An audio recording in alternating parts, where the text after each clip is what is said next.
Live low stakes poker is not necessarily very hard to beat, but you have to have a few essential skills in order to succeed. So in this video we're going to look at one of them. Let's jump right into it.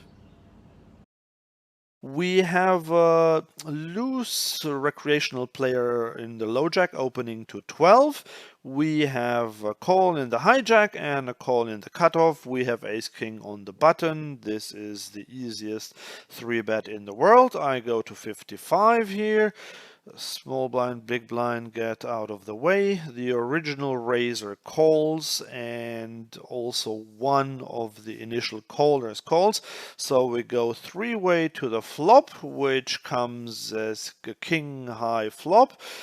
Which is very good. We have top pair, top kicker. Both players check to us, and I think we have a very easy c-bet here. I go a third pot, which I would do whether it were a single a heads-up pot or a 3-way pot. So we do just that, 1/3.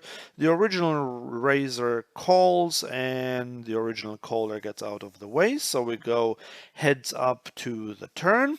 The turn is the 8 of clubs. At first glance it makes it wet, but it was actually already pretty wet. No real hand improves here except for 6, 7 suited and pocket 8s, obviously, if they even called the flop bet there.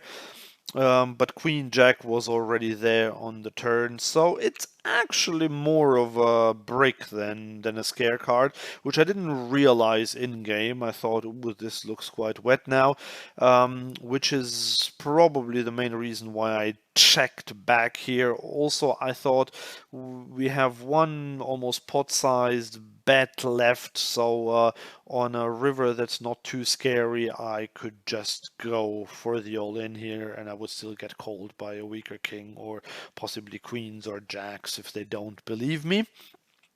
So I check, and unfortunately now we get a backdoor flush draw.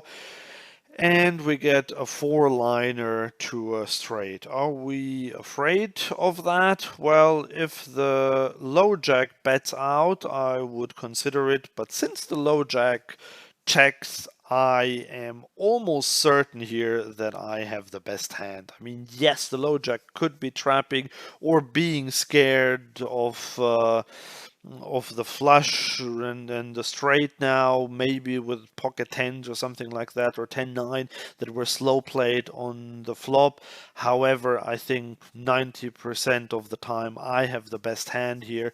So now we come to the skill that I was talking about, and that is to make thin, or actually this isn't even the super thin, but to make value bets on scary boards.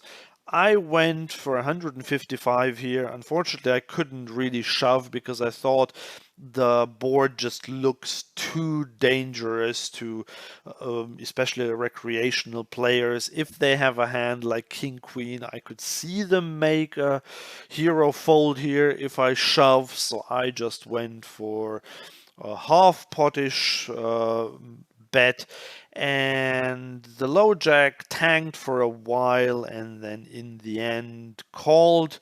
She told me afterwards that she had pocket queens in that hand, so we got a really nice value bet in there on the river.